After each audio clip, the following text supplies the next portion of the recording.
The struggle is real. Welcome to Listening to Paint Try with Mike and Dan, a podcast about the art and hobby of miniature painting. Thank you for joining us on our quest to become better, braver, happier painters. I'm Mike. And I'm Dan. Thanks for joining us today. Last episode, we talked about what has changed in our hobby over the last 20 years. This time, we'd like to talk about some of the challenges painters face on a day-to-day basis and overall challenges of our hobby.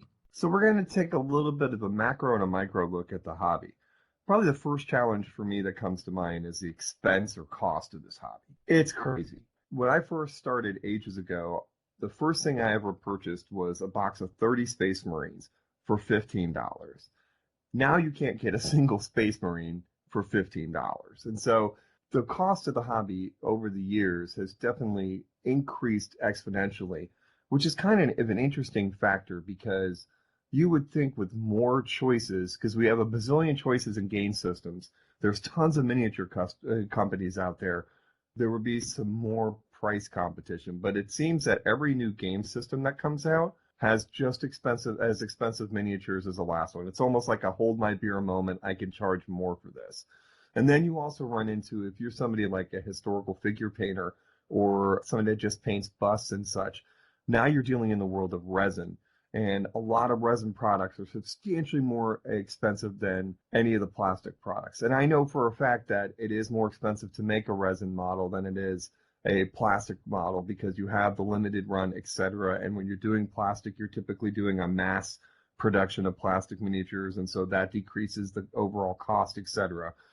But it's something for real. There is a negative side effect of it too. So what's also happened at the same time is that you have nasty companies that are recasting overseas. Let's just say it, Chinese recasters are out there, and you should never buy a Chinese recast because A, you're risking quality, B, you're hurting the artists and the companies that are making legitimate models, and C, actually, there is some health risks from it. Some of the polyurethane stuff that they use ain't so safe. So just on those reasons alone, don't buy a Chinese recast. But the nature of the cost of playing this game, or playing games in general, not just Warhammer, not just War Machine or anything along those lines, does create that black market, unfortunately. Now, one of the things I thought was interesting is kind of in response to this, companies that focus on things like Dungeons and Dragons and not necessarily army or skirmish type games have come out with lines of miniatures made of alternative materials. While not as good as resin and the plastic that you see in things like Privateer Press or Games Workshop, not those level of plastics, or even Cool Miniature or not have some games that have some really good plastics, but they're quite affordable. I think it was the Reaper Bones line is great. If you're just into playing games like Dungeons and Dragons and just need some minis on the table for characters and monsters, that's the way to go. WizKids also makes a line of miniatures as well for those type of games. So there are alternatives out there. And things like Bones Black, which is a new product that they just created, increase the quality while also not really jacking up the cost. So there are some affordable things out there. Dan, how, it's really hard to manage the cost of it because I don't know about you, but I have some serious acquisition issues, whether it's purchasing paints, purchasing miniatures, neat tools that I see, all that stuff kind of adds up. Do you have the same kind of issue I do where you see it, you want it, you buy it? Well, yeah, I enjoy gray plastic hanging around my house because there's something better than staring at things that I haven't been able to complete. But when we look in relation to other hobbies, though, you do have these plastic models that we put together. We have the paints, we have all the hobby supplies, but really is it much more different cost-wise than other hobbies? Let's say you want to play video games. Yeah, you say the video game is, $75, which is half the cost of a starter box in most cases. But you have to play it on something. Is there a system you have to play it on? And since that's a visual game, what do you plug it into? You probably have a computer monitor, but at one point you already purchased that, or you need a TV. Let's say that you wanted to make jewelry. Well, you have to buy the supplies and the materials in order to make jewelry. Let's say you like to collect beer cans. you have to buy the beer, you got to drink it so that you can have the can. So, after a couple of those, that gets kind of expensive too. I think how we can manage the cost is just to have a budget. How much money can I spend in 1 month? Or should I spend in a month? And you can do that for any hobby. Hey, I like to buy watches. I like to collect cars, Matchbox cars, not real ones, because my $10 a month isn't going to get me very far with a real vehicle. But if you just have it in moderation and you can set a budget, cost doesn't become a problem. You might not be able to gather a gigantic army that takes years to accomplish, but we also have to paint those things. And speaking of years, another challenge that we have is time. We have families, we have work. We want to spend more time with our hobbies, but we don't always have that time to do it. And that becomes a challenge also. We have a tournament coming up on a weekend or in a couple of months. We want to be able to field a new army, or we want to improve some of our skills, but where do we find the time to do that? Do we sacrifice something? You definitely don't want to sacrifice your family life because that creates all kinds of problems. You can't really sacrifice your work life because, well, you need to have the money so you can purchase your figures and your hobby supplies. Time becomes a very valuable commodity. So, Mike, how do you manage your time? I do it very poorly. Okay. Actually, right now I'm in the process of trying to actually find kind of a new normal with having the podcast, painting. I work 2 jobs right now, having the family, and it's a challenge right now. I'm not doing a good job with it yet, but I think that's just because the podcast is so new. What I'm figuring out is that I have to take a couple of nights and say, no, put the podcast away and paint. And that's kind of been a new thing to me that I got to get in the habit of doing, because I got to tell you, if the laptop is on, there's a pretty good chance that I'm sitting in front of it trying to edit, editing in Audacity and such along those lines, and looking for ways to market the podcast or etc. Thinking about show notes and stuff. And so, it's I don't know if there's ever a single way to master it, but I think, if you can keep a schedule and say, you know what, I'm going to stop what I'm doing. I'm going to pick up the brush for 30 minutes. Now, also for me, one of the things that's a little bit easier with it is I now have a dedicated painting space. For a long time, I was nomadic around the house. And so kind of wherever I could find room to paint, I would. So that meant every time that I went to paint, it was a chore to set up to paint. And so that kind of discouraged me from picking up a brush too, because I'm like, oh, the video game's Overwatch is already to go. Let me just go play that, because it's going to take me 20 minutes to set up to paint somewhere. And so now that I have a dedicated hobby space in the basement, it's a lot easier to access the hobby. I mean, even today, I walked by my area in the basement and sat for 10 minutes and hit a color on a robot I'm working on with the airbrush. And I was able to do that pretty quickly and kind of get in and out and get a little bit of hobby painting done. So how do you manage your time, Dan? Well, like you, I have a second type of hobby that's taking up some of my time with my 3D printer. So I've been trying to learn how to use that. So I've been spending time looking at how to create supports, finding things to print, going and actually having to physical pull things off, clean the prints, prep them like I normally would my regular plastic models and figures, and then prepare them to paint. So that's taken a little bit of my time also. I usually try to fit in at least a half an hour or so a day if I can, since my commute is very long and I only have a couple hours and I do want to spend time with my family. Weekends is normally a heavy lift for me. I can stay up fairly late Fridays and Saturdays and try to get some work done if I need to. When the family goes to bed. So that's how I have time to do things, is I have to wait until everybody else is exhausted and they go to bed. And that gives me my free time to do it, because I do still want to spend time with my family. And work takes up too much of my regular time. So I got to find it and squeeze it in there when I get a chance. And sometimes that means I don't get to paint it off for a couple of days or even a couple of weeks. But it's still in the back of my head. I'm still doing research. I'm still thinking about stuff, writing stuff out. I still have it in my mind. I have a dedicated space also. So if I need to, I can just pop down for a couple minutes and at least touch a figure, touch some paint, throw something on something just to keep it going. But yes, it's difficult sometimes, and it's really difficult. And both Mike and I have experienced this. Is when you have a new kid, man, that changes Oh, everything my because you goodness. had lots of free time, Yeah.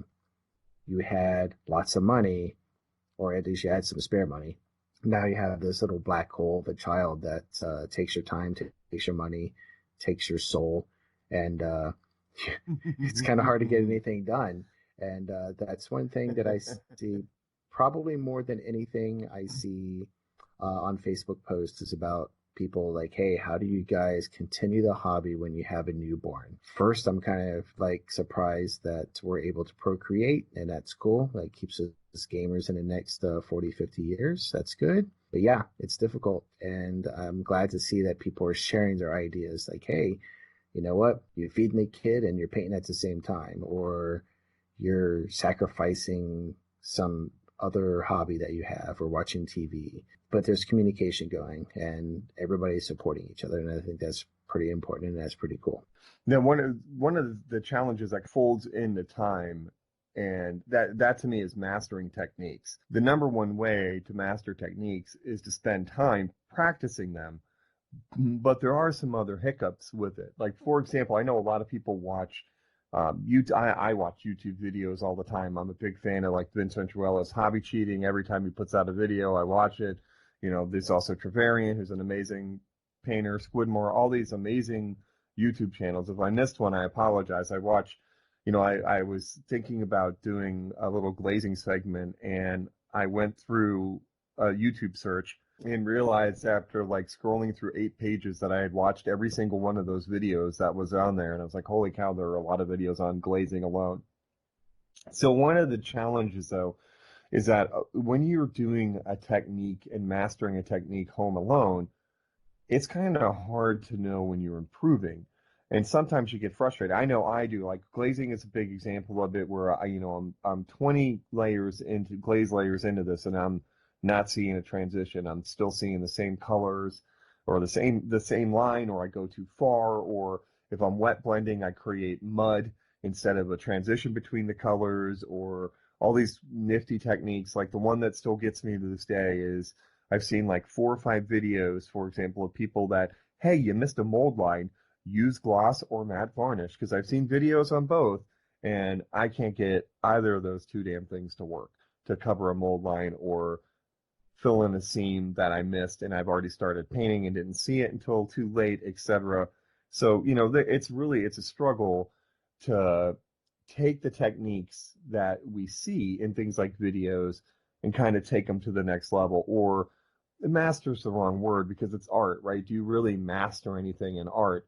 I don't know. I think that's an open-ended question, but trying to figure out how to learn a technique. Say I want to learn to wet blend. Say I want to do OSL, or the one that I know that a lot of people struggle with, and I'm guilty of it as well, is non-metallic metals or even true metallic metals.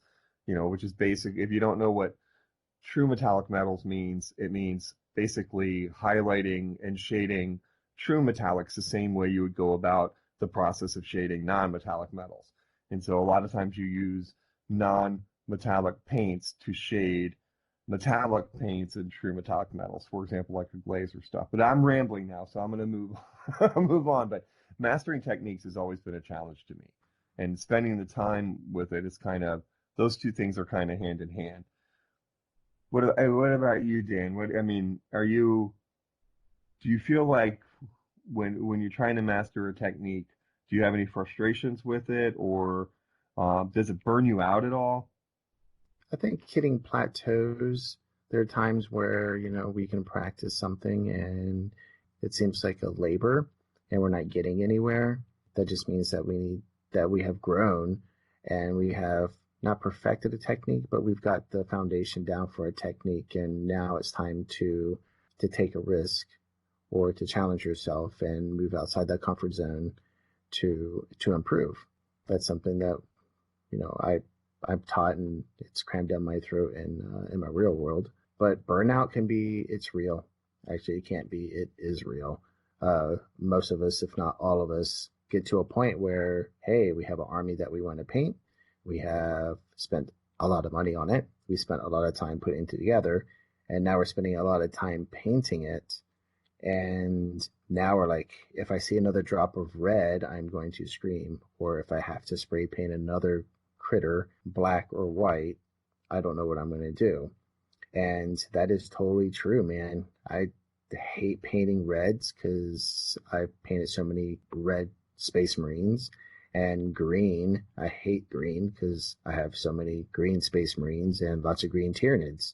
It does burn us out. And in some instances, it can be for years, but that can also be because it might not be just a burnout from doing all the work, but playing the games, but maybe we just don't have that time. We had to just shelf it for a while.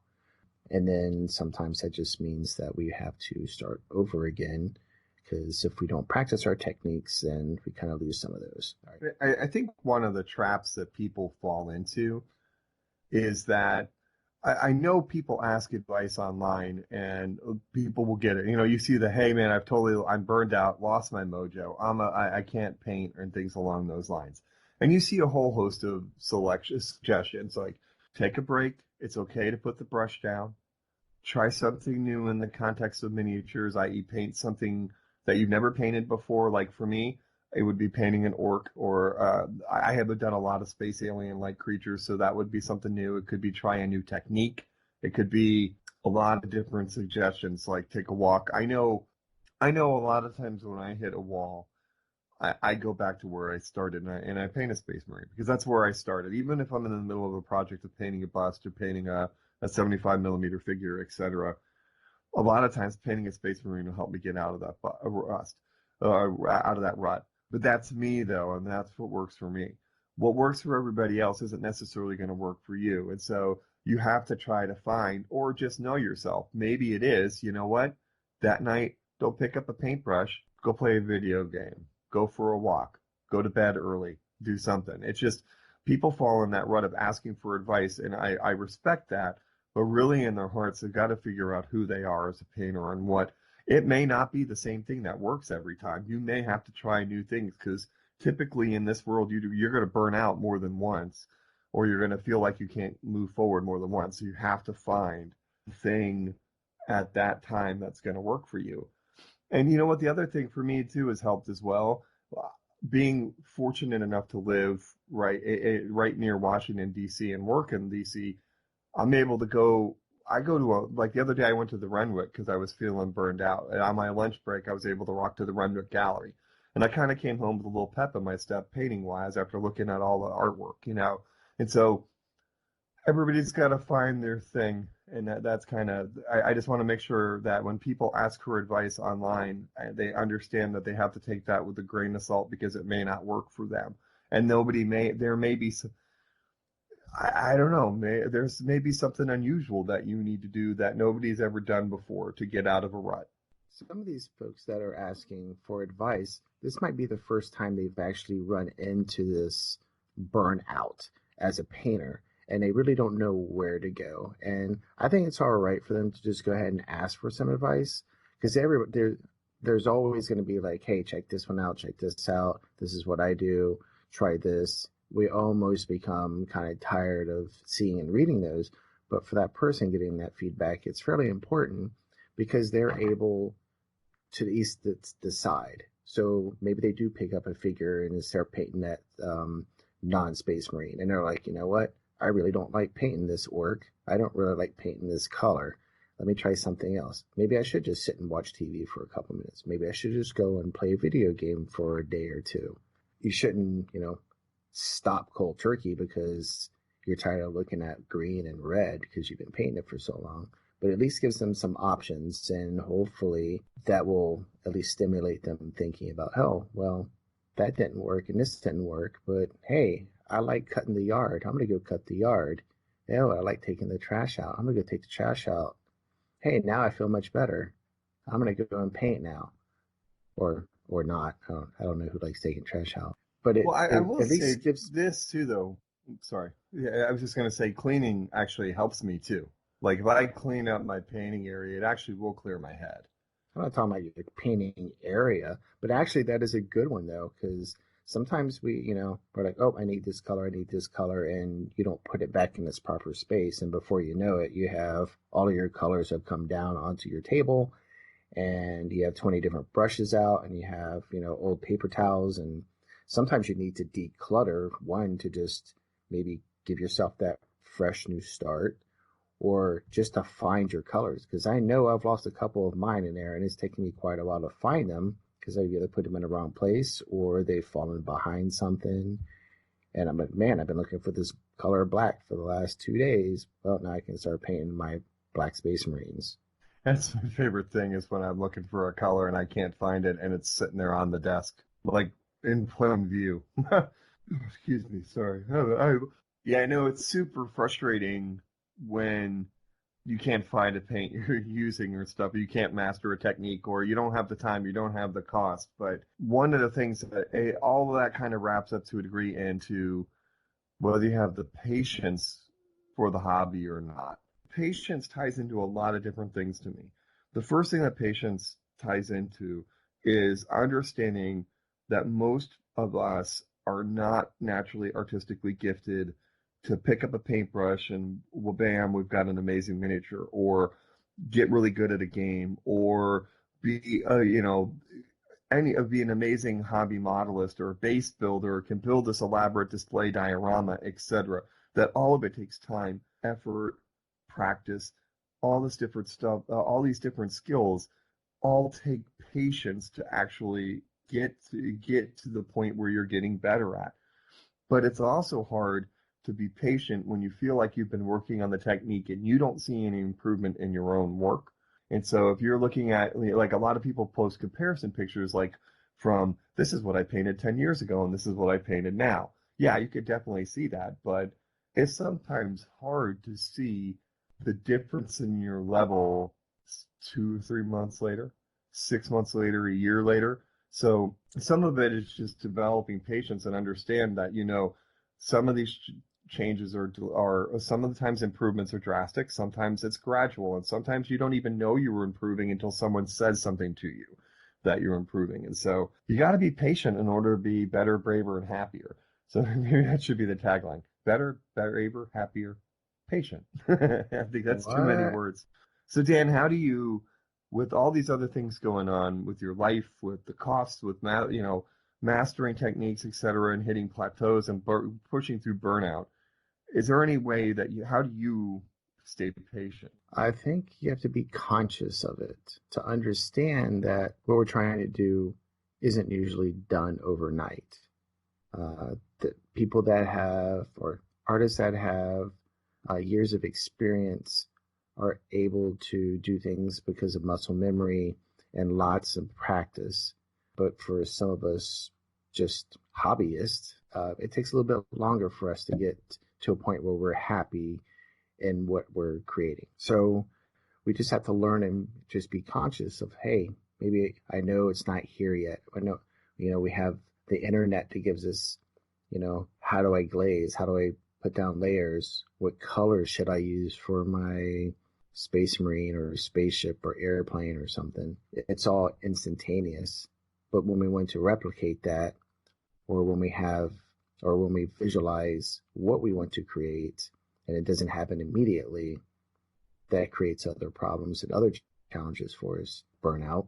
But knowing that we have to have the patience to get through it and persevere, I think makes us stronger and makes us better painters or hobbyists. We could probably do a whole entire show on that too. Right, exactly. And that's really, and actually that's one of the things that is so important. In order to kind of overcome the challenges of the hobby, you really have to develop a self-awareness. And the number one thing you have to do is you have to be honest with yourself. And I think that it's important to understand if you are an impatient person, and like, me, I struggled with this for a long time. I thought, boom, boom, I took a class from Roman LaPlante, I should be an amazing painter. It doesn't work that way. I watched a YouTube video, I should be an amazing painter. It doesn't work that way, but it took me a while, and I actually feel like I've made huge improvements over the last few months because I've kind of put that crap on the shelf. I had to kind of I needed an ego check at some level. It's not, not that I thought I was the world's best painter or anything along those lines, but I had to have a understanding of who I was, what I wanted to do in the hobby, and realistically say, I'm only going to get so much better because I can only paint a few hours a week. That's, I can't paint 50 to 60 hours. I'm never going to do this for a living. There's no way this could match the income that I make in my real world job. God, I would love that, but that's just not going to happen. And so kind of becoming self-aware is such an important aspect of the hobby. And I think the more self-aware you become, the better your art is going to be. The easier you are to express yourself. You'll find your style because you know what you like, what you don't like, what you can do, what you can improve on, etc. And so that's such an important thing, is to know who you are, know your limitations, and understand them. Because if you don't know what's wrong, you can't fix it. Or if you don't know what you need to work on, you can't fix it. You can't become better. So Dan, we wanted to try something new this time. We wanted to see if we could get a response from those who are listening to the podcast. So we're going to throw out a question out there. This time, what's the biggest challenge in the hobby that you face? Email us at listeningtopainttry@gmail.com and let us know. And if you respond to us and let us know, we're going to read your email on the air. So Dan, tell me what's on your desk, what you're working on. Well, Mike, I'm sure that we'll be talking about this in a future episode, but I did recently acquire a 3D printer, and I've been spending a lot of time on it, just trying to figure out how it works and try to get good prints, working with some of the software. So I've really been spending a lot of time with that, and it's been very enjoyable. So that's the big thing. I have been using it for miniatures to practice my painting. So I've been printing off a lot of Battletech lately, and I've been actually just trying different kind of techniques out. So once they're printed and they look like crap because I didn't print them properly, I can use those as practice pieces.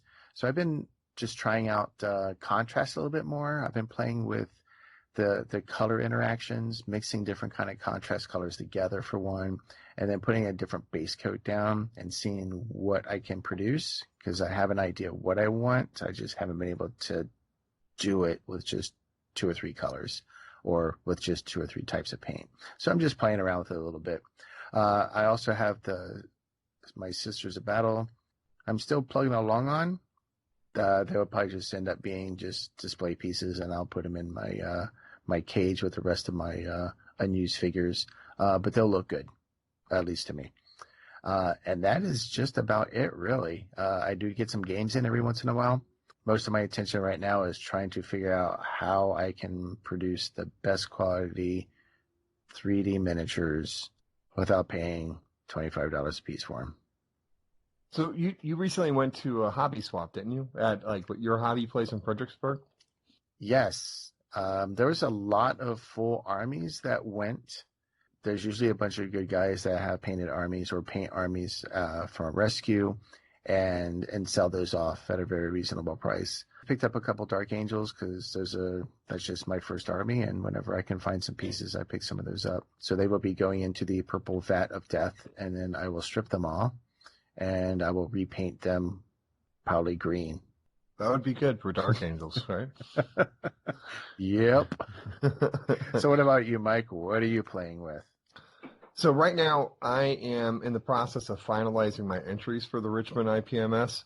And so what I'm doing, I took an old piece that I'd done for my wife a couple of years ago. I haven't entered it into a contest or anything. And I'm going to add a little more contrast to it, clean it up. It's got a little bit of wear and tear on it, and get it really nice for the diorama. I'm going to enter my Space Marine Raptor Lieutenant. He's in pretty good shape. I need to do some added highlights after his very successful weekend at a GW store. I've done some adds to it and some cleanups to kind of make him a little bit better. I'm also doing a speed painting project. They have a category for robots, and so I'm doing a Castellan robot as a speed painting project, doing some weathering on it using a chipping medium, which has been interesting because I've had a couple of times wherein I've gotten it wet and I kind of see some paint starting to chip already. I'm like, no, wait, I'm not done with the highlights yet. Um, and so I'm trying to figure out.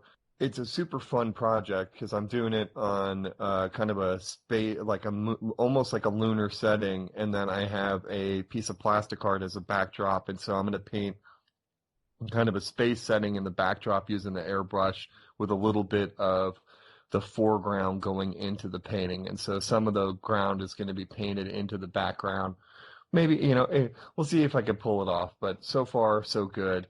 And then I'm going to see if I've got some work done on this bust, this Leah bust by Ouroboros Miniatures Equus line or Esquis line. That's really pretty. They have a great the one of the great categories that they have at the IPMS is non-military busts, and so I was hoping to do that, but I'm 50-50 on that. But I'm getting there, learning some new techniques with weathering and stuff along those lines, and always pushing contrast. Just a quick note before we get into this week's interview. Dan and I would love to advertise any of your Facebook groups, hobby painting groups, or painting groups, any of those out there. Drop us a line at listeningtopaintdry@gmail.com, and we'll certainly try to do our best to get the word out. We'll throw an advertisement in the shows and stuff along those lines. So please let us know what you got going on. listeningtopaintdry@gmail.com. So without further ado, Listening to Paint Dry with Mike and Dan is proud to present an interview with award-winning artist, an amazing teacher, and all-around fantastic guy, Michael Proctor. Michael Proctor, welcome to the show. Hi, thank you.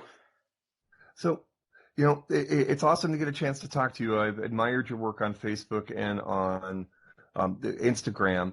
And so, but I'm curious as how did you get started in this world of kind of miniature painting? Wow, it was a couple of starts and stops.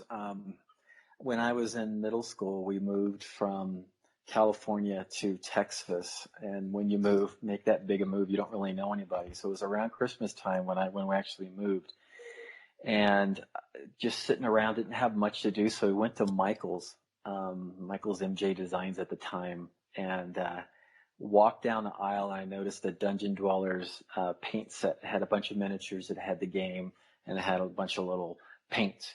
And so, of course, I never read the rules of the game, just grabbed the miniatures, and that's why I spent my Christmas break painting those things. And then I got into middle school and met some friends that were playing D&D, really had no idea what that was. But all of a sudden, here are those miniatures again. And then I saw Grenadier and Raoul Partha and just really got into it. And then, as we all probably do, we do it for a little while, and then high school and college comes in, and we lose interest in it and move on to other things. But I had always kept, even after I got out of college, I always kept a couple of my little painted miniatures just around with me. They just seem to they keep tagging along. And then after college, I moved to Colorado, and my wife and I were going to move up. We were in Denver. We're going to move up west into the mountains, into the foothills a good ways. And our first house we lived at was at 9,400 feet elevation. So it was the beginning of the summer, and it was getting close to winter. And I'm like, I need to find a hobby. I need to find something to do when we can't leave the house because it's snowing.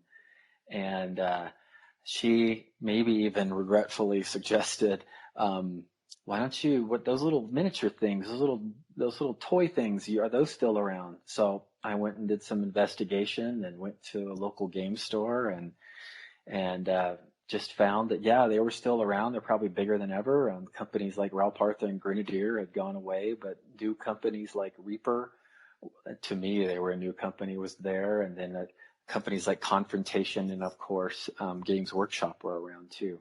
So that's really how I got back into it and just started off as a hobby and really liked just the whole relaxation part of it and painting. But again, your competitive side, of course, comes out where you're always wanting to do better, always wanting to get better.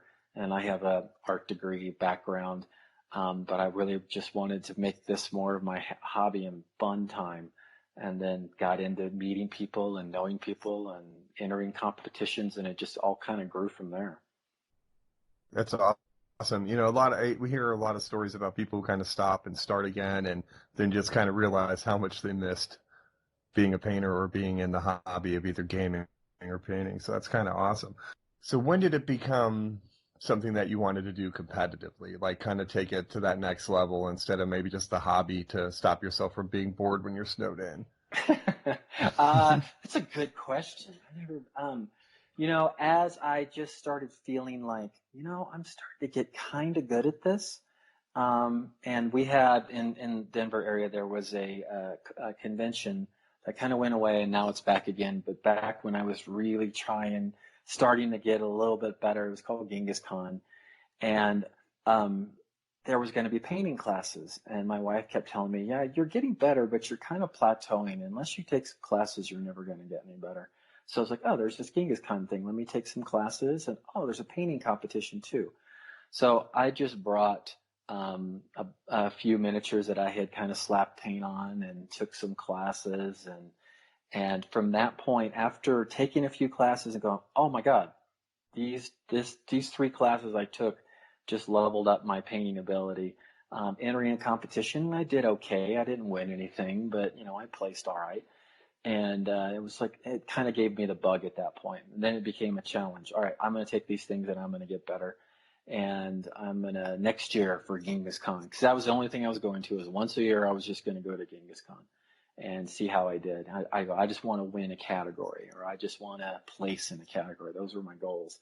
And then it just kept snowballing from there and there. And then I don't know, it just became more of an obsession. There started to be Cool Mini or Not out there, or at least that's when I found it. And then there were some articles out there, very basic, but the Cool Mini or Not site, I would see other paint jobs and go, wow, that's cool. I want to figure out how they did that. So a lot of it was just taking a painted piece on a picture of it and then printing it out so I could look at it while I painted it, and then just try to copy it as best as I could. And then I was never really good at perfectly copying anything, but then it just ended up being me trying to do something, and it just turned into my style, I guess. Oh, that's awesome. You sound very similar to me. My whole intent was only to just go to Nova Open, which is 20 minutes away from me. But now I'm like, oh, I want to go to ReaperCon. I want to go to Adepticon. I want to go all these places. So it's interesting. I like the parallels are awesome. It makes me feel like I'm not alone in this. Oh, the same story I've told. I've had so many other people say the same thing to me. And then after Genghis Khan, then the ReaperCon, which is just in Texas, relatively close to Colorado. We had a bunch of people in our little Colorado painting group that started going down there. And I was like, okay, that's the next step. I want to go there. And just started, figuring out a way to go in. And then my first 2 years going there, I was just a general entrant. Someone just showing up, taking classes and entering the competition like I was doing at Genghis Khan. But it was neat to see the level from a local state level then to more of a regional, almost national level, to see just the level of people there, the level of entries, the level of classes. Yeah, it helped me continue to grow. Yeah. As this process for you has gone on, you've kind of taken on some roles too, right? Like last year, you were the head. I believe when we talked, you said head poobah in charge of the judging at ReaperCon last year, right? And so from where you started out there to where I don't know if the people who are listening actually know this, but ReaperCon had over 1,000 painted entries in this year. That's kind of crazy, right? that many entries. Well, it's super. And my title is what I think it's called, executive director or something out of the painting competition. But you say Grand Poobah or head cat wrangler is really the main reason for my title. The ReaperCon's great. They do a first, second, and third Sophie Trophy for their own categories, for their own miniatures, which is how most competitions do. There's a painter's division, a diorama, an open. But the other neat thing that they started doing more than a few years ago was like historical shows. It's called the MSP Open, where you enter a piece and then that piece is not judged against anything. It's more judged on the standards. So And a lot of historical shows do this, where you'll end up with, oh yeah, you have a gold level entry piece, or you have a silver level, or you have a bronze. And it's kind of, if you keep coming every year, but there's a lot of people that will go, okay, this year I got a bronze and now I'm really working up to get to a silver, or now I got a silver, I'm trying to work up to get a gold. So, and there's a lot of feedback and what have you. But yeah, my role within the painting competition was I was a judge for a long time and still help out with judging. But I wanted to make sure that whatever this painting competition was for Reaper was something that was fair and encouraging. I think that's the most important thing. I never want ReaperCon painting competition to be exclusive or snooty or anything like that. I want it to be all inclusive, where anybody should be able to enter, then be shown kind of where they are with their level, and then provided feedback on how they can get better. That's, I mean, yeah, I can't imagine 1,000 entries, and each year it seems like the art is just getting better and better. Like Right. the level in the world and in the U.S., it just seems like it keeps up popping. But Oh, now, it's crazy. The level and creativity of people every year is just amazing. I'm like, so many times I see things like, damn, why did I think of that? That is so awesome. That is just so creative and inspiring. It's really cool to see that stuff. And it's really see how much miniature painting has gone from super smooth blends, super nice in tightness, to more artistic styles and more true creativity and adding textures and adding information to a piece. It's gone away from like, it needs to be absolutely technically perfect, into more of a creative artistic piece, which is what I really like about it. right, that's certainly, yeah, I feel like I'm never going to attain that level of smooth blend, but artistically, I can have a lot of fun and Right. feel like I can still compete. Totally. What was the transition like from being a painter to then being a teacher as well? Because I know you also teach classes at ReaperCon as I well. do. A lot of it is the neat thing about, as you're getting better and as you're developing your skills, I really encourage just to even start off teaching a basic painting class, because what it'll do, it makes you think about your process and how you go about painting your miniature, whether it's just the basics and base coating and layering and highlighting, or if you're getting more specifically into I teach a lot of different subjects, but one thing that I'm kind of known for is shaded metallics, and then compositional basing, and some topics that not as many people tend to teach, is why I gravitate towards those. But it helps you think through the process of when to kind of make that bridge over from just painting into actually trying to convey what I'm thinking about when I'm doing it, is breaking it down and going, okay, how do I explain how I got from step A to Z without just saying, okay, like I heard in one of your podcasts, you're like, okay, here's steps on base coat, or no, how to draw an owl. You were talking about Right. that. Yeah. And how do you figure out the middle part to explain it? And every class, of course, is a little bit different. You have to, while you're teaching, you can't just assume that everybody's at the same level. You're going to have people coming in and taking your class from beginner to advanced. And how do you customize what you're talking about? Not for each person in particular. If I got somebody that's more of a beginner and they're in the class, I'm not going to discourage them from being in there. But when I'll walk around and do little one-on-ones with them as the class is going, and try to see where they are and can I help them in a couple, 2, 3 tips to get that next step better. You know what I mean? They may not be able to get the whole subject, but if they can walk away feeling great about the class and feeling that they've got some tidbits from it and some pointers for the next time, and I think that's a win at that point. You had any kind of pointers for taking a class, like for taking a painting class? Because I know when I first went in, the first class I ever took, I wish I had done a bunch of different things. And so I know I've gotten some feedback from new people in the painting who have listened, and they wanted to kind of know, how do you take a class? Oh, yeah, that's a good question.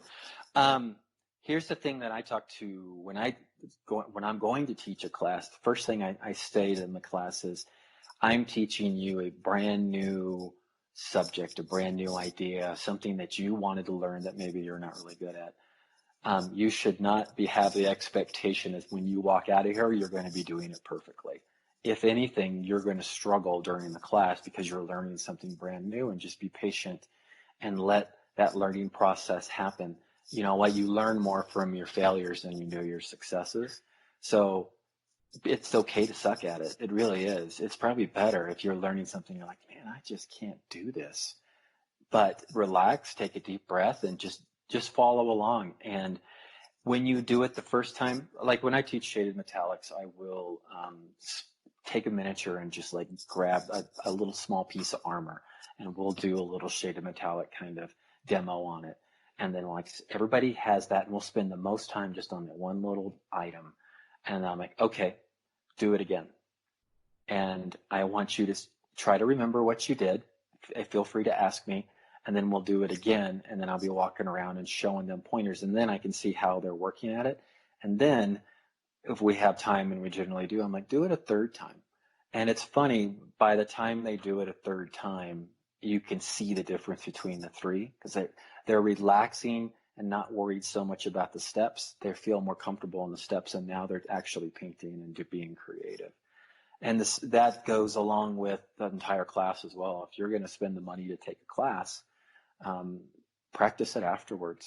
If it's a class ReaperCon, it's generally like 2 hours, a little bit less. After you take the class, you have a break afterwards. Go get some lunch, relax a little bit, and then come back and practice it a little bit more while you're at the convention or what have you. The other thing too is watch. I get a big kick out of this, watching how other people paint, how they use their brush, how they mix their paints, how they apply the paint to the miniature. It'd be amazing. It's amazing. Sometimes you can watch on videos, and the way the camera angles are, it's kind of similar, but to watch them in person to paint something, I paint with Aaron Lovejoy a lot, and then with Rhonda Bender, and I painted with Jen Haley and Marika Reimer and people like that. Everybody, Derek Schubert, everybody paints differently. The way they apply the paint to the miniature is just different. Take it, and some people are like, nah, I don't want to do it that way. Or you can watch somebody and go, yeah, that's really cool. I want to try to incorporate that into how I paint. But at the end of it, it's kind of a long-winded answer here, but at the end of it, it's okay. Don't forget to have fun. That's why we're doing all this. And even if you're painting for competitions, it should still be fun. And if you're starting to get stressed about it, take a deep breath and relax a little bit. And know that this is just fun. And a painting competition is just a painting competition. It's not that big a deal. Right. Yeah. It's okay to take a little break too. There's nothing wrong with that, And I think that's a lot of times people get so stressed out with stuff, and I'm guilty of it myself. So it's nice to hear, kind of just relax, and it sounds like just enjoy the class and learn, right? Yeah. Enjoy the class, learn, know that it's not going to be perfect, and if it's perfect, if you're doing really well in it, I'd ask the question is, yeah, you're doing well, but are you just using your own techniques in this class? Are you learning what the new techniques that this teacher's trying to teach you? That's a good point too. That is a very good point. Are you paying attention, or are you doing the same stuff that you had been doing before? Right. And learning. Right. That's actually an excellent point. So I'm going to do something different here. I'm going to throw you a little bit of a curveball because I just thought of this question. Okay. So this has nothing to. No, this is a fun question. All right. So if you were to go to Ann Forrester, who's the mixologist for paint at Reaper, and say, Ann, I want a color named after me, what color would it be and why? I already have that. Well, okay. And Ann's a good friend of mine. So I have it was named Proctor Punch Purple.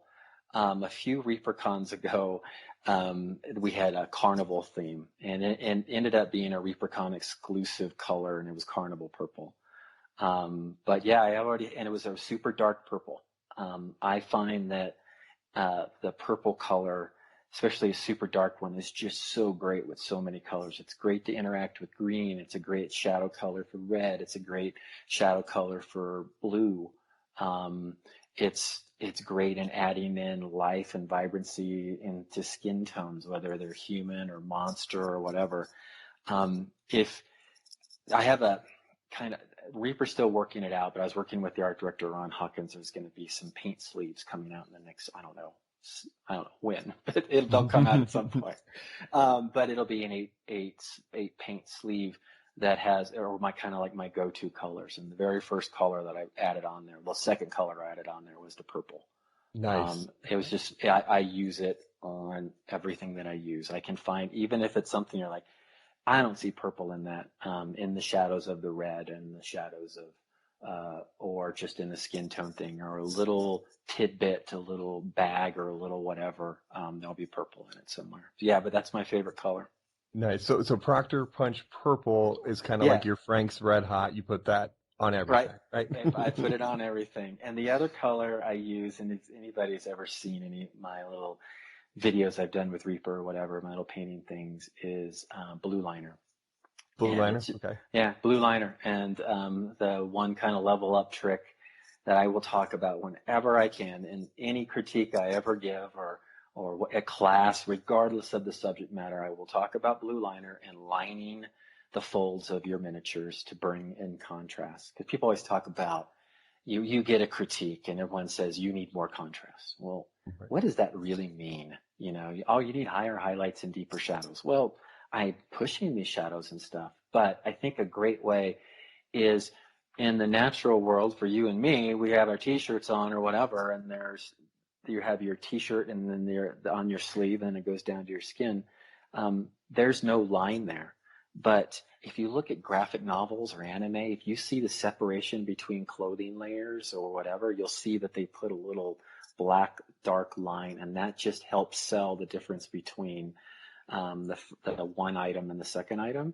Because in the big world, we're all big, huge, normal-sized people. But when we shrink things down to tiny little scale, 30 millimeters, 45 millimeters, whatever, we need to be selling that contrast and that interest. And so adding that super dark line in between, then having a highlight right next to it is going to help you pop your highlights.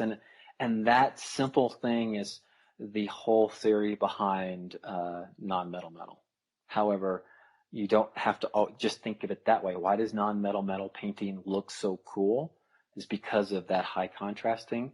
Now, can you take that mentality and apply it to skin or fur or clothing or whatever? You can still take that, just don't overdo it so everything looks metally, but you can add that interest a little bit more. Right. That's a great tip, actually. And not using a straight black can add some visual interest too, I would imagine too. Yeah, I blue liner is, if you color theory, right, then cold colors recede, warm colors advance to your eye. So I like a blue liner because it's dark blue and it has that coldness that will push back into it. But if you don't have that and you just have a good solid black, it'll work just as well. But I like the blue liner just a little bit pop. But sometimes I'll throw in a little flat, a little black, but black tends to be flatter. So it'll just stop where the blue will tend to pull yourself in a little bit more visually.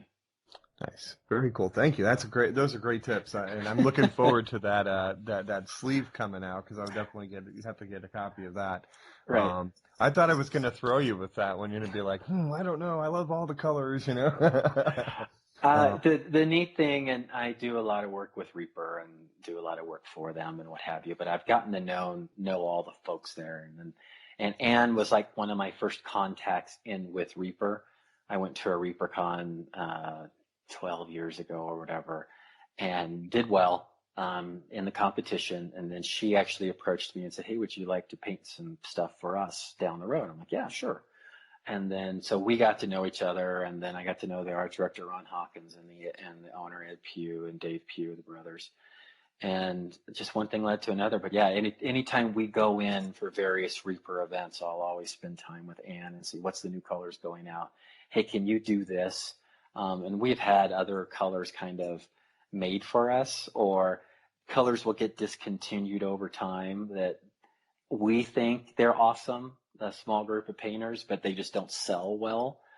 So they'll get discontinued and we'll go in begging her, hey, can you remake this color? Can you remake this color? So it's kind of fun. Yeah, it's super fun. Yeah. Well, that's a good segue, because I am kind of curious about how some of the process goes when you do kind of freelance work for Reaper or for Dark Sword. Now, so they come to you and say, hey, can you paint this miniature for us? How much of a guideline, do they give you artistic license, a kind of a guideline, or do they establish, what kind of, I hate to say expectations, but Right. kind of what are they asking you to do? Well, expectations isn't far off. So when Reaper and Dark Sword are a little bit different. Reaper, I kind of will see what's coming up, and I am really good friends with their core sculpting group, Jason Wiebe and Gene Van Horn and Bobby Jackson and Julie Guthrie and Bob Rodolphe and Kevin Williams. And I have to list all their names because I don't want any of them to think that I favor one over the other, because they're all great. And I'll see things that they are in the process of sculpting. They have a concept artist, Izzy Italian Collar, and she just does the most awesome art. And I'll even just see the art and I'll talk to Ron. I'm like, whoever gets this to sculpt, I want to paint this when it comes out. I just finished up Black Sting, the Wyvern. That was part of their Bones 4 Kickstarter. Ron needed needed a painted image of it for box art. And so when he's like, hey, do you have time to do this? Sure, that's awesome. I love this piece. It's sculpted by Julie Guthrie, the Queen of Dragons. And yeah, sure, let me add that. But I asked him, so what do you want to look like? He goes, well, the name's Black Sting.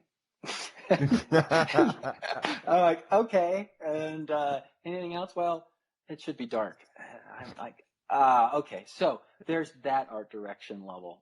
And it's great because I think he just said he knows what I've done for him. So he just says, go for it. Now, during that process, I think he wants to see where I'm taking it, because I have taken a piece a certain direction, and he said, no, why don't you try this? Or why don't you go, I was thinking more of this direction. So yeah, when dealing, and it's a great relationship. He's super supportive. He kind of will let me go crazy in what I want to do. But if I've gone off in a direction that isn't part of his large scale vision, he'll redirect me in the right way. Now, do they give you a couple of copies of the figure, or? Depends. Yeah, it depends. So, if it's early in the process, like for Bones 5, I've painted a couple of things for them. With the Bones 5, they have to send in the China, they have to make the mold, and it comes back in plastic. A couple of the things that I'll tend to paint ahead of time will be digital prints. Okay. They'll run off a digital print. They'll usually run off 2. They'll get one cleaned off that goes off to China that gets approved. And then there's another one that I'll take, and then I'll work on that one and have to clean it up and everything. Or sometimes they'll send it off, and if it's a larger piece, get resin copies made initially so they can send to China a resin piece when they need to scan them. And then I'll get a resin piece and I'll actually paint it. A lot of times the box art stuff isn't necessarily always the bone stuff. A lot of times it's resin just due to timing. Right. But with that said, there's been a number of them. Mud Gullet, which is the froggy thing with the tentacles. There's that one is the one I can think off the top of my head. But yeah, that was a bones piece, and it was awesome. There's been other ones that were just straight bones. It's what they had. That's what they sent. And can you do this? And I like doing that too, because that's exactly what the people are going to get when they fulfill these things. And I want them to be able to feel like they can do what I did on that model, because they totally can. And so, yeah, but these days, initially with the Bones stuff, there was a little bit difference in the quality, but now with Bones Black and all that stuff, once they're prime, they're really spot on to a resin or a digital print. Digital prints sometimes are a lot harder to paint, just because you've got to clean. And you and I had this discussion before this, how much I hate prepping miniatures. Amen, brother. Amen. I'm right there with you. I hate it. I hate doing it. But yeah, when you do a digital print, you got to really do a lot of prep work on that as well. Right, all the supports and stuff. Yeah, Dan, my co-host, is just gone down the rabbit hole of a 3D printer. And so he was kind of like, this is not what I expected. No, so, I don't want to deal with that. Yeah. I have only X amount of time to have fun with my hobby. I don't want to spend time. I see cleaning and prepping miniatures as time away from actually painting them. Exactly. Yeah. Exactly. So there's the commission service that I need to find somebody who just preps them, sends them back to me. Right. So kind of along the same lines of the kind of painting for a studio. When you did that first piece for Reaper after Ann asked you, how nervous were you? Oh, extremely. It was Maurice Greyshroud. It was a witch that had red armor. She kind of looked like the superhero character Elektra or something like that. Oh, no, the Scarlet Witch. That's what she reminded me of. And she has a bunch of ghosts and stuff coming up. And it was a Julie Guthrie piece. And Julie has been sculpting forever. Like when I was painting in the first iteration of things, she sculpted for Raoul Partha. She sculpted for Grenadier. I knew the name even before I started getting back into painting seriously again. And then so here I am at ReaperCon meeting her in person. You're like, oh, wow, you're really cool. I've known you for long. I respect you, getting to meet one of your idols or whatever, right? And so then that's the first piece I get to paint is a Julie Guthrie piece. I'm like, oh, this is fantastic. But yeah, I spent, I don't know, 50, 60 hours on it just to make sure. And it totally didn't make back the money that I got paid to do it, these pieces versus the time dedicated to it. But yeah, it was like, there's my audition. I'm gonna kill it on this audition. And I think I did pretty well on it. For the time and where I was, I'm still very proud of the piece. It sits in the Reaper case at Reaper, and it's kind of fun to see it when I go in. It's like, oh yeah, there's my first piece. That's cool. That's awesome. Yeah. That's awesome. Yeah, Dan and I talk about it constantly. He wants to venture into that world of commission painting, and I tried. I did 25 miniatures for a friend's D&D campaign, and I think it might have been. I enjoyed in concept doing it. I'm glad I did it for him. I'm never doing anything like that again. That was the most painful painting process ever. I was like, okay, I'm done. I know where I want to go with painting, and it's not commissions. Right. And for me, I have a day job. I have what I call a real world job, because this is my fantasy world, right? And painting miniatures, this is my passion and my fun. But my commission stuff starts and stops with, I do some stuff for Reaper when they need me to, and I'll do an occasional piece for Dark Sword when they need me to. And that's it. The rest of the time is me in the hobby having fun. And I've gotten to a point where you're going to get pieces that you're not necessarily psyched up about with commissions, but I don't want to make it, I never wanted to make it a full-time gig or make it feel like a job, I have so much respect for those folks out there that do painting miniatures full time. And I couldn't do it. I don't have the whatever to do that. I need a break. I need to be able to go. I mountain bike a lot. So I need to be able to have time just to go get on my mountain bike and go ride, and to not think about it and not have the pressures of, oh, I need to do my day job and then stop and turn around and do my second job and paint all these miniatures for folks. Do you know what I mean? So I'm right there with you. It's people can do it as employment, but yeah, I'm the same way. It's got to stay as a hobby for me, you know. But if I said, okay, Michael, pick a miniature and paint it, what would be the first miniature that popped to your mind that you would want to paint? Like it could be kind of a type. A type? Yeah. I will, if I'm just going to grab something to paint, I will generally paint a bust. I feel those are just so different in scale or interest, or I don't know, subject matter, I guess is a better term to use, than your standard 30 millimeter gaming miniature or whatever. It makes you think of things a little bit different. You can go crazy on the skin of a face and really add a lot more interest on a 110 style scale bust than you can on a tiny little miniature or tiny little 28, 30 millimeter scale. That's probably be the first thing I'd gravitate towards. And I always, in subject matter, it'll always be some kind of monster or some kind of mean looking thing. There's a lot of talented people out there painting pretty ladies and those kind of things. I like the monsters and the beasts and the critters and stuff like that. That's my kind of go-to. Hey, it's whatever makes you happy, right? Right. That's kind of Right. that's awesome. I'm gonna ask, but I think I know the answer. Do you have a favorite piece that you've done? It's probably one of the most recent pieces that I've done. They switch. There are certain pieces that when going through the process, that they really spoke to me. There's a piece that I entered in Adepticon. You and I talked about this a little bit before, right.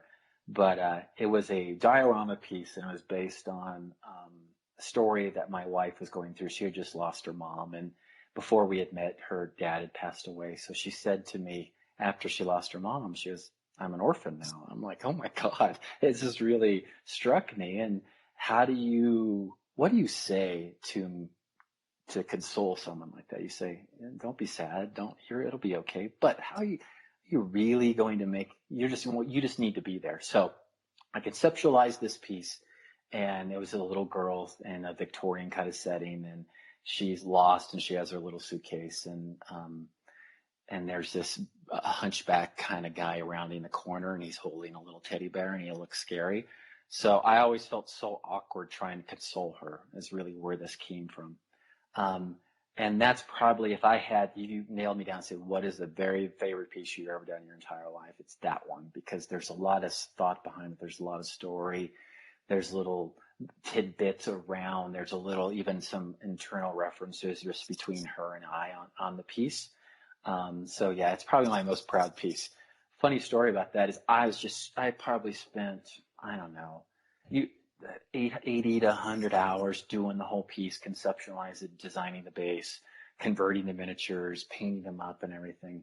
And I took it to Adepticon. Most proud thing I've ever done. It gets entered into Adepticon in the diorama division, which I don't know, I guess usually is one of the harder, this was Crystal Brush time, where it's one of the harder categories. It didn't make first cut. And I was a little heartbroken, I was like, I spent all this time on it and didn't make first cut. But it was a good lesson, because I was like, that's okay. Judging's subjective. And I think I always try to remind people that is like, I know you put all your time into this, and just because it didn't get what you needed it to get or what you wanted it to get, doesn't make that piece or you any less. Because then I turn around and I take it to ReaperCon, and it turns around and it wins overall best in show there. So, it took it to a couple of other conventions, and it did really well too. But the winning or not didn't make it a favorite piece for me. It was more of the story of it. Even if it never did anything, it would definitely be my favorite piece. Well, I would love it if you either sent some pictures to us so we could post that on the Instagram page. I think that would be great for the listeners to see, because I've seen it. It's on your Clever Crow page. Yeah. And, right. And I've seen it. It's a wonderful piece, and hearing the story behind it is really touching. So that's amazing, man. That's well done. Bravo. I'm sure your wife was very appreciative of that. Oh yeah. When I was working on the whole thing, and I never really told her what I was doing until it was all together. Mm-hmm. And then I said, I want to show you this. And she looked at it, and she was like kind of making a reference, and the only thing that she got it is it said there's a sign on it said Lord Oliver's Home for Orphans, and there's an arrow pointing, and that's where she's looking to go. Her mom had a little dog and named Oliver that we adopted. So she was like, why is Oliver's name on this thing? So then she kind of started putting two and two together. So I watched her interpret the story, right. And so she could read in story, that was fun. If you can do a diorama that tells a story and people can see that story, or maybe even make their own story up, I think that's when it's kind of fun to take all these various little toys and put them together and make something interesting out of them. So yeah, I'll send you pics. That'd be neat if you shared this. We'd love to, and that we'd be honored to. And you nailed what I love about miniature painting is the narrative side of it. You know, the storytelling and the fun. So man, I have to take a deep breath here because I heard that story last night and it got me, or the other night, and it still got me again just now. Thanks. That's really nice. Yeah.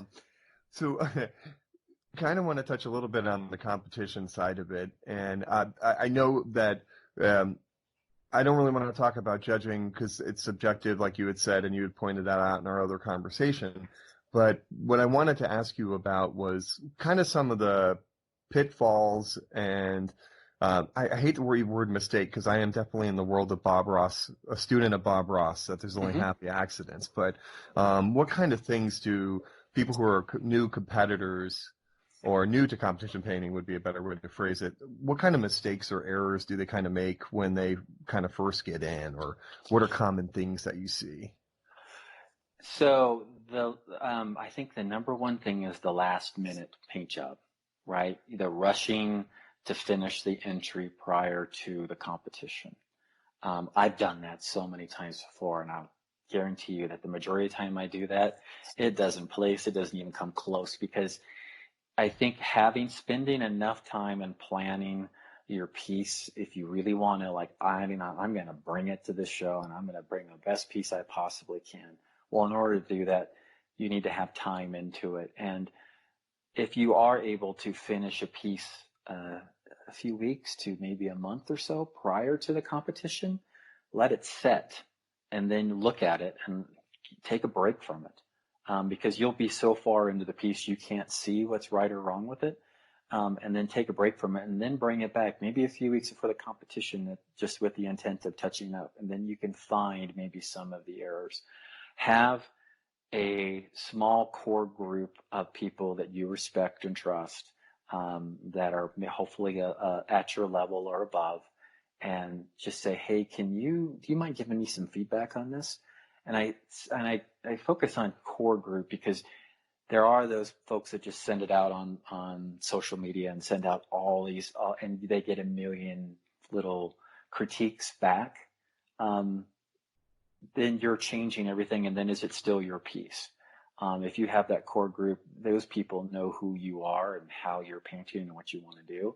They can help direct you to achieve the little things. I have a little group that I'm Facebook with, and we have a little message group called Paint Pals. It's myself, Rhonda Bender, Allie Lou, and Jane Greenwald. All three of them have also painted for Reaper and for Dark Sword as well. And I've got a piece that I'm really like, this is going to be a key piece for me. I'll send them pics. I'm like, pick it apart. Tell me what I'm missing. And that's what it is. And then another thing too is, I will tend to paint things throughout the year just for myself. And then when ReaperCon, for instance, comes up, I'll be like, there's the three things that I'm most proud of that I painted this year. I'll take those with me and I'll enter them, right? Because those are what you loved and that's what you put everything into. And there wasn't really any true intent in entering them. So that's a strategy that's worked well for me. And then, but anybody that's known me for a while, especially when I was really doing a ton of competitions, they joked as the shotgun approach. I'll enter in every category. If you're prolific, and at the time I was, that works, to try to do that. But if you spread yourself too thin sometimes, then nothing comes out great. So just focus on a few good things. And like we said earlier, if you don't do as well as you think you should have done, get feedback. If there's a couple of people that you really respect their painting, get feedback from them. But also know, just because somebody's really good at painting, they may not be necessarily good or feel comfortable giving feedback. I think most people don't want to hurt feelings, and sometimes I think some people come across as a little arrogant or whatever. I found those folks tend to maybe be a little bit shy, and they don't really know how to say anything, because none of us want to say, that sucks. You never want to do that, but you want to try to help them out, right? So, right. So get focused on, I'm just rambling now, getting a lot of things, but, That's okay. yeah, This is great stuff.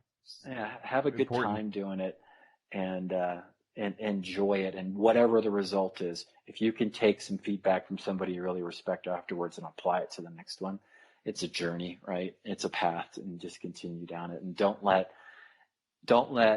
a piece that you love more than anything that you spent your entire, all this time on, just because it doesn't make a first cut, dissuade you or discourage you. Right. And it's amazing too that people think that once they've entered a piece into a competition, they can't make it better. You know what I mean? Like I've heard a couple of people like, well, I entered it into something already, I can't work on it. I'm like, why not? You've got feedback. Now you know what to do with it. Why wouldn't you do it? Yeah, definitely. And you can go back and you can tweak that piece, but I will also say at the same time, you're done with that piece now. Do what you've learned and apply it to the next piece. If it's just a few little touch-ups here and there, and you missed some lining here, or you missed a highlight here, or whatever, fine. You can touch your own piece up. But my suggestion usually is that piece you did at that point of your development. Now you're ready for the next step, and so do another one, and then I'll bet you money the next one that you do, if you put that much time and heart into it, it's gonna be better than the one before. So you have it next to it. If you keep working on the same one, you're never gonna be able to see your progression.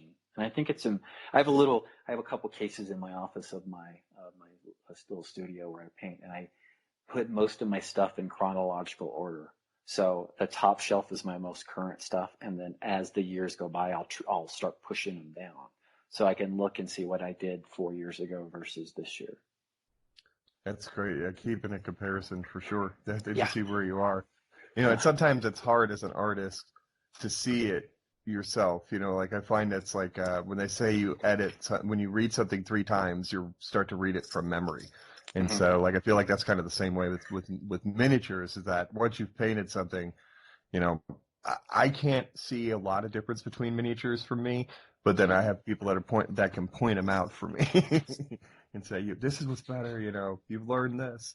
And because you're not painting in a vacuum and you're getting feedback from folks. I think that's really important too. If you want to grow, we all start painting in our little basements or corner rooms or wherever. And that's how we start learning our chops and learning the hobby. But it's good to go out and paint with folks or go to conventions and ask questions or whatever. And just because something looks good in a picture online doesn't mean that that's what it really looks like in life. Right. And that's that's a very good point. Very good point. So I don't want to keep you too much longer. We've already been, it's almost an hour. But I would like to end with this kind of question for you. And you've kind of covered it already, but our motto for the show is better, braver, and happier. And so is there anything that you would want to add to help our listeners kind of move in that direction? If you're not having fun doing it, why? Right? I think that's the key thing that I even have to remind myself all the time. Why did you get into this? Is to have a good time and to paint and be creative. I think sometimes all the social media postings, all of the comparisons with the hot or not kind of websites, that can get you down, or you see what other people are posting up. Who cares what other people are posting up? And unless you're inspired by them, but that should never be a discouraging to you. It should be, oh, that's cool. I want to try to do that. And you never know how much time that these people have spent. And maybe if you're new into the hobby, these people that are killing it, doing a great job, have probably been painting for a large portion of their life, or have art backgrounds, or have all this other stuff. Compare yourself to yourself and how you're improving, if that's what you want. Now, with that all being said, I don't play a lot of board games or anything like that. I play D&D with my the Reaper folks a couple times a year, and that's the extent of my D&D-ness. But I will every time I show up, I try to show up with a new little D&D character, and I purposefully will do tabletop-ish quality for my characters, because it's just fun, and then I don't have to worry about it. And Right.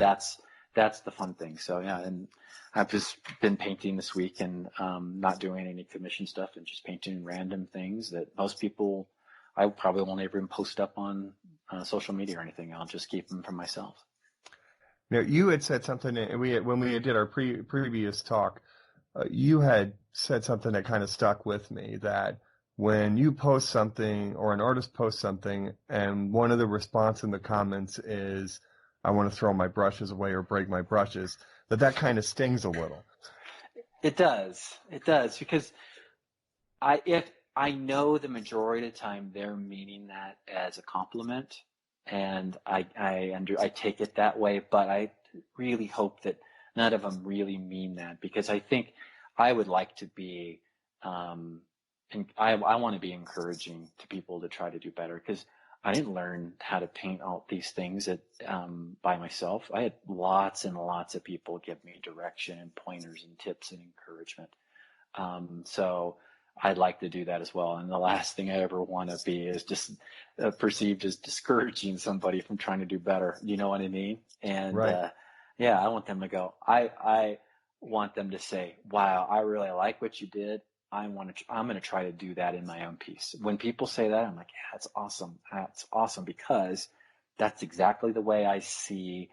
I was fortunate enough to take a class with Sergio Calvo last year. Fantastic thing. And then these Europeans will come by, usually after Adepticon or whatever, and they'll do a little tours. You get a chance to pop into people like Sergio Calvo or Carol, just a couple of names I could think off the top of my head. They're great because they just bring this different mentality than what we may be used to as Americans of thinking about art. I mean, Sergio grew up around art, has been exposed by art his entire life. And he just brings a new kind of fresh perspective to it as well. But with that said, I mean, there's a ton of great American painters out there that are doing classes, they're doing Patreons and stuff like that. So, if you want to learn that way, and if you're a good visual learner that way, definitely sign on to them and try them out. And if they work for you, great. If they don't, move on to another one. Right. That's the beauty of it. There's so many that it's like a buffet. Uh-huh. Right. You can just. Somebody you're like, I really like how they do NMM, for instance. Subscribe on them, throw them a few dollars, support what they're doing. And then once you kind of get it, then you're like, yeah, I only have limited funds, because like you've referenced before, this hobby isn't cheap. So, and then find somebody else to latch onto and then practice the things that you're doing. But again, always have fun. And then if anybody's listening and want to find me out on my Facebook page, Clever Crow, if you ever want to send me messages or whatever, and just for some advice or whatever, I'm always happy and eager to say, hey, this is what I think, this is looking great or whatever, and here's maybe a couple of things you could do. That is wonderful. Thank you so much for making that offer. That's, it's intimidating to approach artists sometimes, but the amazing thing is so many are approachable.